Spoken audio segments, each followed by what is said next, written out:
इसका revision video भी बना रहा हूं। SA 500 revision. इसके अंदर फर्स्ट टॉपिक जो हमने कवर अप किया था that was meaning of audit evidence. The term audit evidence means any information on the basis of which auditor draw his conclusion, जिसके बेसिस पर आगे वो अपनी ओपिनियन फ्रेम करता है। ये मार्कर खत्म हो रहा है। ये इंफॉर्मेशन फाइनेंशियल भी हो सकती है, नॉन फाइनेंशियल भी हो सकती है, इंटरनल भी हो सकती है, एक्सटर्नल भी हो सकती है, रिटर्न भी हो सकती है, ओरल भी हो सकती है, विजुअल भी हो सकती है। देयर आफ्टर फिर हमने इसका एक दूसरा टॉपिक लिया था, नेचर। ऑडिट एविडेंसेस की नेचर क्या है? ऑडिट एविडेंस की nature, audit evidences should be sufficient and appropriate. और इन दोनों के बीच में रिलेशन क्या चलती है? Inverse relationship. देयर आफ्टर फिर हमने बात की थी हमारे प्रोसीजर्स कौन से हैं जिनके थ्रू हम ऑडिट एविडेंसेस की कलेक्शन करते हैं। Procedure number 1, risk assessment procedure. इस प्रोसीजर में हम अंडरस्टैंडिंग लेते हैं एंटिटी की, उसके एनवायरनमेंट की एंड इंटरनल कंट्रोल की। ऑब्जेक्टिव क्या है? To identify and assess risk of material misstatement. इस प्रोसीजर को परफॉर्म करने के बाद जो रिस्क हमने डिटरमाइन किया है, उस रिस्क के आगे रिस्पॉन्स, जो रिस्क डिटरमाइन किया गया उसके रिस्पॉन्स टू असेस रिस्क। और ये रिस्पॉन्सेस अगेन दो कैटेगरी में गई। One is TOC, second one substantive. TOC के अंदर हमारी वर्किंग क्या आती है? We determine, we evaluate internal control. किस लिए? To determine existence, effectiveness and continuity of internal control. क्या इंटरनल कंट्रोल एग्जिस्ट करता है? क्या वो इफेक्टिव है? क्या वो internal control throughout the accounting period continue रहा या नहीं रहा? Based upon the effectiveness of internal control हम अपने सब्सटेंटिव प्रोसीजर्स परफॉर्म करते हैं। सब्सटेंटिव प्रोसीजर्स अगेन हमारे दो कैटेगरीज में चले जाते हैं। One is test of detail and second one is the substantive analytical procedures. Test of detail में फिर आगे दो कैटेगरीज आ जाती है, test of details of transactions and test of details of balances. Transactions की टेस्टिंग वाउचिंग कहलाती है, बैलेंसेस की टेस्टिंग वेरिफिकेशन कहलाती है। SAP सब्सटेंटिव एनालिटिकल प्रोसीजर में कंसीडरेशन दो बातों का है। कंसीडरेशन किसका? रिलेशनशिप का, that is ratio analysis, and comparison, that is trend analysis. Trend analysis. तो इन रिस्पॉन्सेस को परफॉर्म करना है या RAP को परफॉर्म करना है, तो इन प्रोसीजर्स के लिए मुझे कुछ ना कुछ टेक्निक्स को अप्लाई कराना पड़ेगा। वो टेक्निक्स कौन कौन सी हैं? वो टेक्निक्स हैं हमारी 7, inspection, inquiry, observation, confirmation, recalculation, reperformance and last analytical procedure.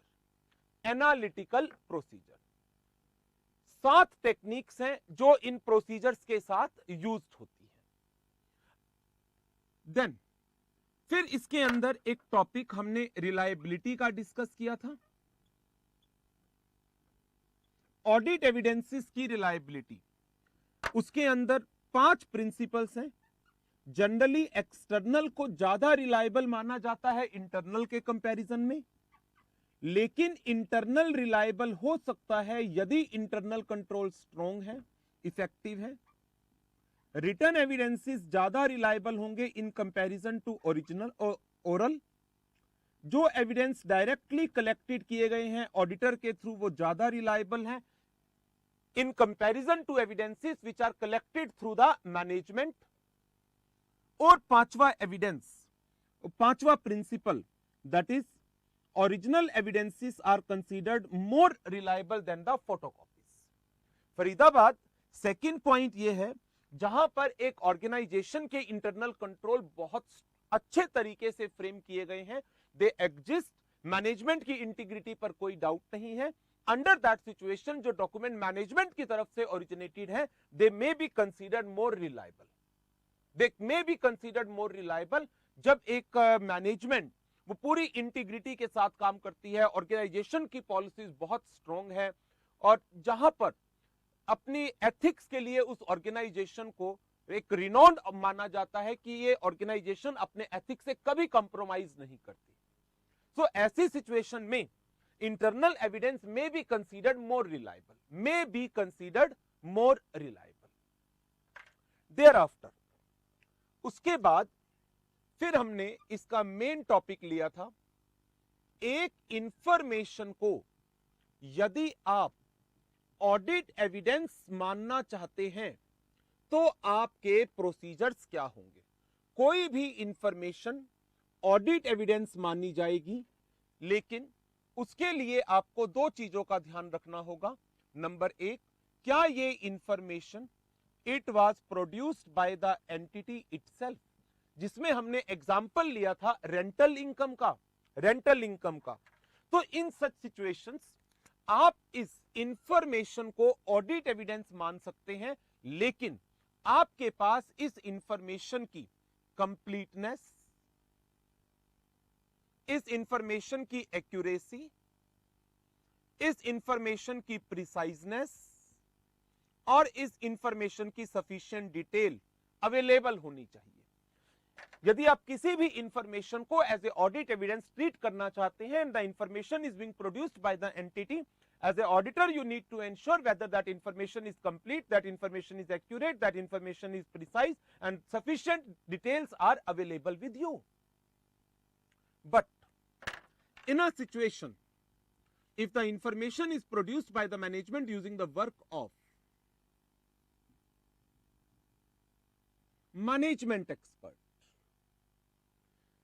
यदि मैनेजमेंट एक्सपर्ट की मदद से उस इंफॉर्मेशन को तैयार किया गया है, अंडर दैट सिचुएशन हमारी वर्किंग में क्या आ जाता है। नंबर 1, टू इवैल्यूएट क्या competency, capability and objectivity of the expert, competency, capability and objectivity of the expert, obtain an understanding of expert work, expert के काम की understanding in terms of area of speciality,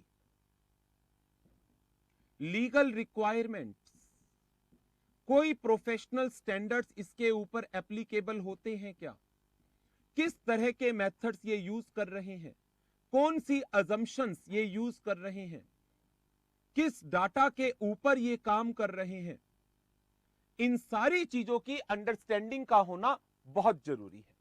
So first, as a auditor, we need to obtain this understanding, and thereafter we need to evaluate whether the work of auditor management expert is appropriate for auditor.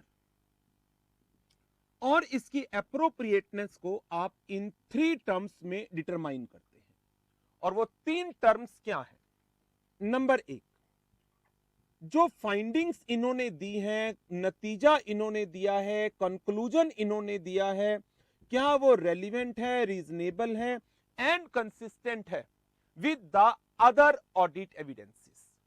मुझे उसकी relevancy पर, उसकी reasonableness पर, as well as उसकी consistency with the other audit evidences को ensure करना है। Then number 2 पर हमने बात की थी जिन assumptions को, assumptions की अंडरस्टैंडिंग मैंने सेकंड पॉइंट में ले ली। अब मैं चेक कर रहा हूं क्या ये assumption whether they are relevant and reasonable, जिसमें मैंने आपको रिटायरमेंट एज वाला एग्जाम्पल करवाया था। नंबर 3, सोर्स डाटा जिसके ऊपर काम किया है इस मैनेजमेंट एक्सपर्ट ने, क्या ये सोर्स डाटा रेलिवेंट है, कंप्लीट है एंड एक्यूरेट है। इसमें कौन सा एग्जाम्पल कवर किया था हमने सोर्स डाटा में? सोर्स डाटा में कौन सी असर्शन का एग्जाम्पल कवर किया था, जल्दी से बताओ। हाँ जी, चुरू, फरीदाबाद, लालकोठी। सोर्स डाटा के अंदर मैंने कौन सी असर्शन का एग्जाम्पल आपको कराया था? रेलिवेंसी का, कंप्लीटनेस का या एक्यूरेसी का? हाँ, Haridwar, Kota, Muzaffarnagar, 4 unit, number of employees का।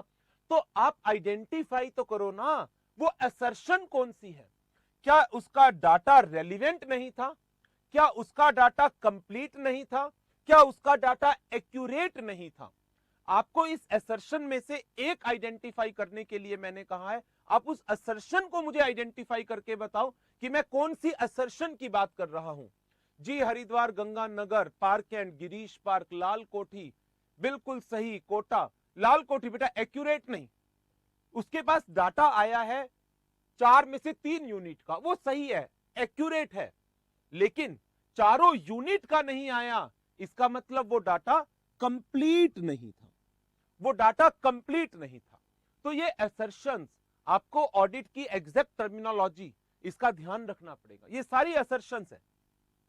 तो ये सारी की सारी चीजें हमने कल कवर अप की थी। नाउ अब इसमें एक छोटा सा पॉइंट रहता है जिसका एग्जाम में क्वेश्चन भी आया था पिछले अटेम्प्ट में, पता नहीं उससे पिछले अटेम्प्ट में। यदि मैनेजमेंट एक्सपर्ट की मदद ली जा रही है, क्या उससे मेरे प्रोसीजर्स इफेक्ट होंगे? यदि ऑर्गेनाइजेशन ने अपना जो ये काम किया हुआ है, जो इंफॉर्मेशन जनरेट की है, उसने मैनेजमेंट एक्सपर्ट की मदद से, जहां पर प्लांट एंड मशीनरी थी, इंजीनियर की मदद ले ली, जहां पर फ्यूचर के कोई प्रोविजन थे, एक्चुअरी की हेल्प ले ली, एक्चुअरी की, आर्किटेक्ट की, एडवोकेट की, इंजीनियर्स की, अलग अलग एक्सपर्ट की मैनेजमेंट ने मदद ले रखी है। तो क्या ऐसी सिचुएशन में मेरे प्रोसीजर्स इफेक्ट होंगे? यदि मान लीजिए मुझे उसकी ऑब्जेक्टिविटी पर डाउट है, मुझे उसकी ऑब्जेक्टिविटी पर डाउट है, मैनेजमेंट ने अपने किसी नॉन पर्सन के थ्रू काम करवाया है, मैनेजमेंट ने अपने किसी नॉन पर्सन के थ्रू काम करवाया है, इसका मतलब मैनेजमेंट की इंटीग्रिटी के ऊपर ही डाउट अराइज हो गया। और जब मैनेजमेंट की इंटीग्रिटी पर डाउट अराइज हो गया तो क्या आपके प्रोसीजर इफेक्ट होंगे या नहीं होंगे? बताओ जरा। आपको और थोड़ा सा एक्सटेंडेड प्रोसीजर्स परफॉर्म करने पड़ेंगे या नहीं करने पड़ेंगे when you have a doubt on the integrity of the management. मैंने आपके एक्सपर्ट की कंपिटेंसी के ऊपर आपको डाउट हो रहा है, मैनेजमेंट ने एक्सपर्ट तो हायर किया लेकिन उसके ऊपर कंट्रोल अपना रखा सारा का सारा, उसकी वर्किंग को बार बार इंटरफियर किया जा रहा है। क्या ये चीजें आपके प्रोसीजर्स को इफेक्ट करेंगी या नहीं करेंगी? तो इसका एक क्वेश्चन आया था एग्जाम में, कौन से ऐसे मैटर्स हैं जब आपके प्रोसीजर्स की नेचर, टाइमिंग, एक्सटेंट इफेक्ट होगी, then the management hire the management expert. तो इसके कुछ फैक्टर्स हैं जो एज सच आपको लर्न करने पड़ेंगे। तो वो फैक्टर, वैसे आपके पास बुक्स नहीं है लेकिन वो टॉपिक मुझे बुक से ही कराना पड़ेगा क्योंकि वो एग्जैक्ट लर्निंग का टॉपिक है, क्योंकि उसमें प्रोसीजरल पार्ट नहीं, रादर फैक्टर्स का टॉपिक गिवन है। तो मैं बुक से आपको करा रहा हूं वो टॉपिक। वीडियो इसका रिकॉर्ड हो ही रहा है, जब आपके पास बुक्स आ जाएंगी तब आप एक बार और इसको रिवाइज करिएगा। नोट्स मैं अपलोड करना भूल गया, मैं आज करा दूंगा। नोट्स जो बुक के थे मैं अपलोड करना भूल गया, आज डेफिनेटली मैं करा दूंगा। ये तो मेरे से मिस्टेक हुई है, मैंने कहा स्कैन की जगह मैं घर से पीडीएफ ही अपलोड कर दूंगा, फिर मैं भूल गया। आज मैं स्कैन कराकर ही करा दूंगा। कौन से मैटर्स हैं जो ऑडिट प्रोसीजर की एनटीई को इफेक्ट करते हैं जब मैनेजमेंट एक्सपर्ट की मदद ली गई है। Number 1, nature and complexity of the matter.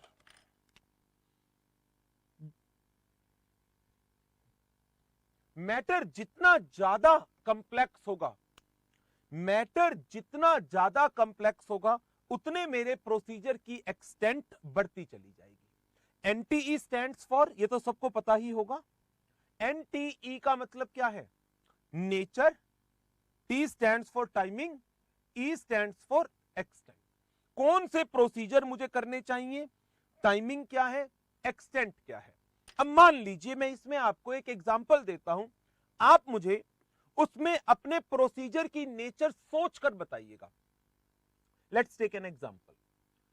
The matter on which management expert is working is highly technical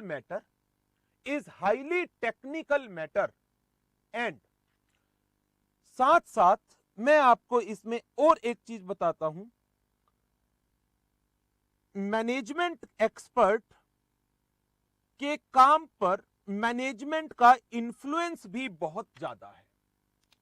ऐसी सिचुएशन में आप मुझे बताओ, आप क्या अपने प्रोसीजर, आपके प्रोसीजर की नेचर क्या होनी चाहिए।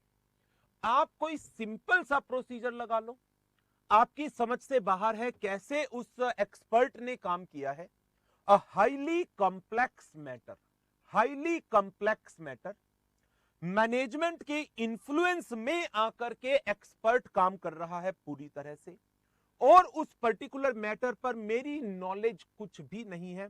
मान लीजिए ये फाइनेंशियल इंस्ट्रूमेंट की वैल्यूएशन थी, डेरिवेटिव्स की वैल्यूएशन थी, मेरी नॉलेज कुछ भी काम नहीं कर रही है। यहां पर मैं हेल्पलेस फील कर रहा हूं, मैं ऑडिटर एक्सपर्ट की वर्किंग को भी नहीं, मैं मैनेजमेंट एक्सपर्ट की वर्किंग को भी नहीं समझ पा रहा हूं।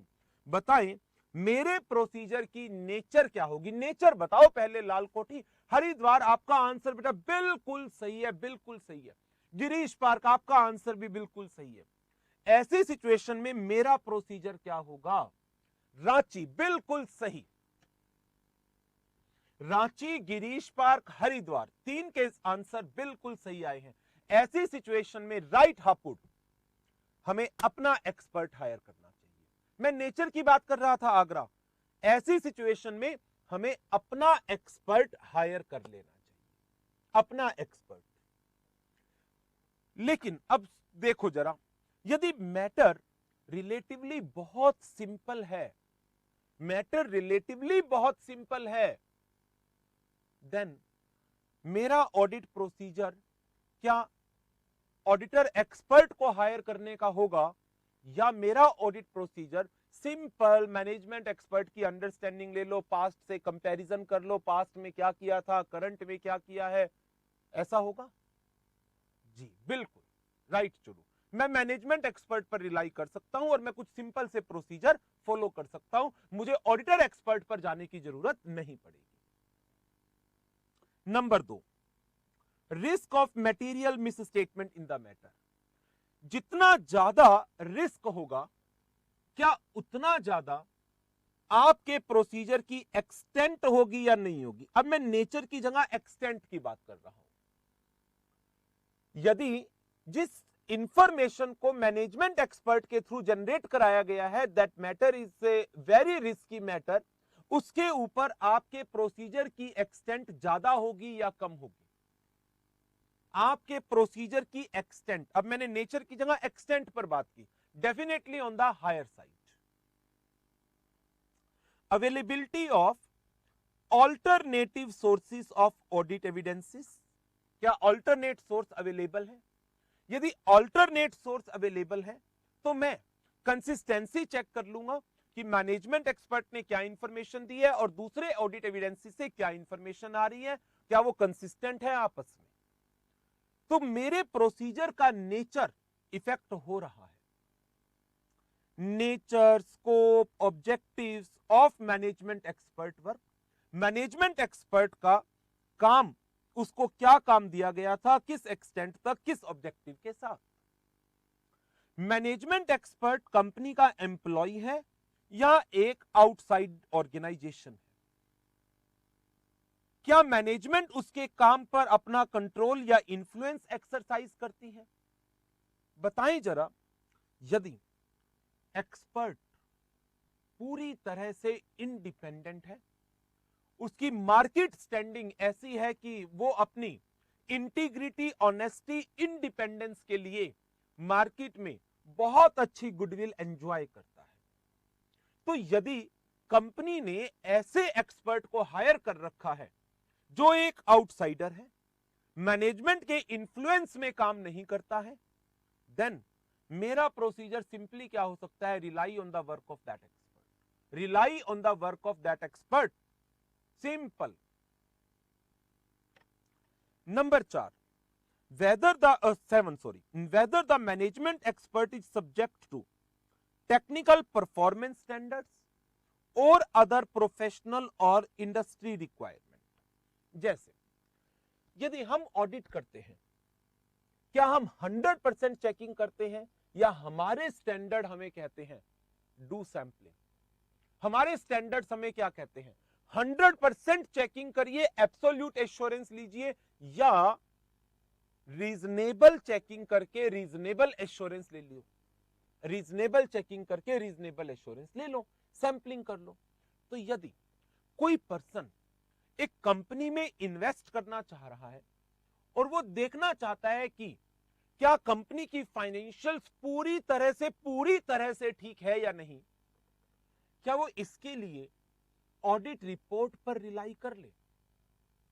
यदि कोई इन्वेस्टर कंपनी में इन्वेस्ट कर रहा है और बड़ी मेजर इन्वेस्टमेंट कर रहा है, क्या वो ऑडिट रिपोर्ट पर रिलाई कर ले? जनरली वो नहीं करेगा, और वो क्या कराएगा? वो कराएगा ड्यू डिलीजेंस। वो ऑडिट रिपोर्ट पर रिलाई नहीं करेगा, वो क्या कराएगा? ड्यू डिलीजेंस एक्सरसाइज करवाएगा और अपनी इन्वेस्टिगेशन करवाएगा। दैट मीन्स उसने हमारी ऑडिट रिपोर्ट पर रिलाई नहीं किया, क्योंकि हमारी ऑडिट रिपोर्ट रीजनेबल एश्योरेंस पर बेस्ड थी। इसी तरीके से यदि उस मैनेजमेंट एक्सपर्ट के भी अपने कुछ स्टैंडर्ड्स हैं और उनके स्टैंडर्ड्स मुझे लगता है मेरी ऑडिट के पर्पस के लिए एप्रोप्रिएट नहीं है, क्या मैं उस एक्सपर्ट की रिपोर्ट पर रिलाई करूंगा? बताएं। यदि मैनेजमेंट एक्सपर्ट के ऊपर भी कोई स्टैंडर्ड्स अप्लाई होते हैं और मुझे लगता है कि ये स्टैंडर्ड मेरी ऑडिट के पर्पस के लिए एप्रोप्रिएट प्रोविजन नहीं दे पा रहे हैं, I will not rely over that.